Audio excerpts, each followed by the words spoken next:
पिल्लू टीवी।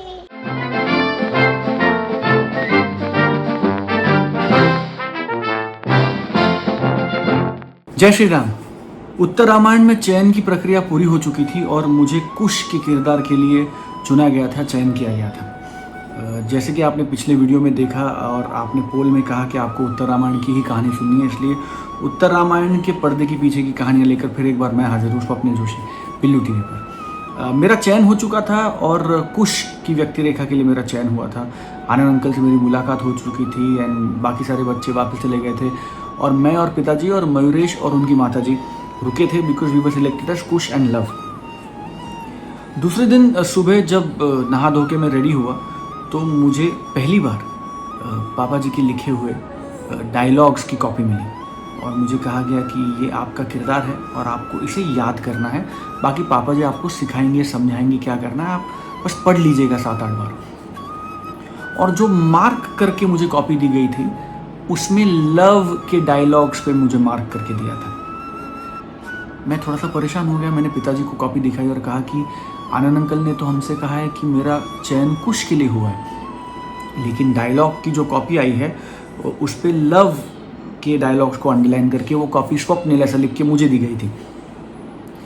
हम नए थे, हम डरे हुए थे। ऑब्वियसली छोटी छोटी बात के लिए आनंद अंकल से मिलना पॉसिबल नहीं था, जान पहचान भी नहीं थी हेलो हाय के आगे।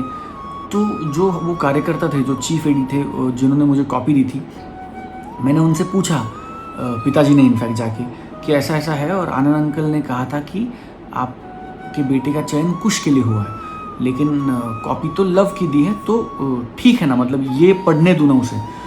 तो उन साहब ने कहा कि हाँ आपका चयन लव के लिए ही हुआ है और आप उसे बेशक ये पढ़ने दीजिए।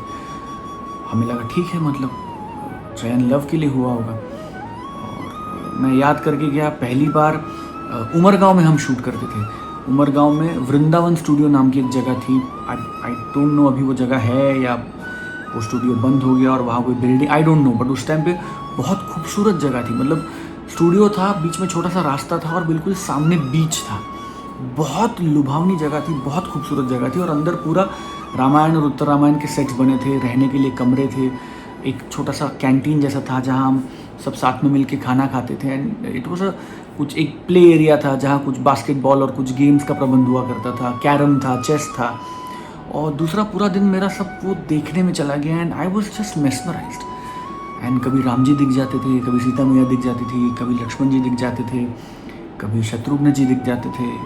मेकअप का एक बहुत बड़ा डिपार्टमेंट था, उस पर मैं एक अलग वीडियो बनाने वाला हूँ। दारा अंकल और मेरा एक बहुत प्यारा किस्सा है मेकअप को लेकर, मैं डेफिनेटली बताऊंगा। बहरहाल मैंने डायलॉग्स वगैरह याद किए और पहली दिन, मतलब उसके नेक्स्ट दिन शूटिंग के लिए मेकअप वेकअप करके मैं और मयूरेश दोनों सेट पे पहुंचे।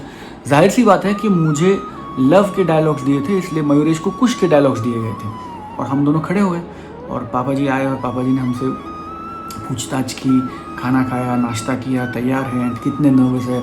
पापा जी ने सारे यूनिट को बुलाया, सबको कहा कि अपना अपना इंट्रोडक्शन दो। हमारे नए 2 हीरो आए हैं, वो सबसे जान पहचान करेंगे, दोस्ती करेंगे, आप अपना अपना इंट्रोडक्शन दो। तो सब ने कहा। वो मैं पहली बार उन सारे लोगों से परिचित हो रहा था जिन्होंने इस महाकाव्य के निर्माण में बहुत बड़ा योगदान दिया था। फिर चाहे वो हमारे कैमरामैन अजीत नाइक सर हो, फिर चाहे वो राम दादा हो जो लाइटिंग करते थे, रैम्बो कहते थे उनको, मैं नहीं, मैं बहुत छोटा था, बट चलिए उनको रैम्बो कहते थे, रैम्बो दादा, राम मडकेकर जी, या फिर चाहे वो गोपाल दादा हो जो हमारा मेकअप करते थे, वेटरन लेजेंडरी मेकअप आर्टिस्ट, तो गोपाल दादा और उनकी पूरी टीम। और सबसे मेरी मुलाकात हुई और पापा जी ने कहा कि चलो बैठते हैं साइड में, ये लोग लाइटिंग वगैरह करेंगे और आप, मैं और मयूरेश बैठेंगे और हम 2-3 बार पढ़ते हैं डायलॉग। तो हम बैठे और पापा जी ने कहा बिल्कुल शुरू कीजिए, आप पढ़ सकते हैं ना जो लिखा है। हमने कहा हाँ, और हमने डायलॉग्स पढ़ने शुरू किए। मैंने लव का डायलॉग पढ़ना शुरू किया, मयूरेश ने कुश का डायलॉग पढ़ना शुरू किया और एक 7-8 लाइन्स के बाद पापा जी ने हमें रोका और पापा जी ने कहा कि एक मिनट, आप लव की लाइन्स पढ़ रहे हैं और आप कुश की लाइन्स पढ़ रहे हैं, लेकिन स्वप्निल आप कुश हैं और मयूरेश आप लव है, तो आप उल्टा क्यों पढ़ रहे हैं? तो हम दोनों ने अपनी अपनी स्क्रिप्ट पापा जी को दिखाई कि मार्क करके ये दिया है।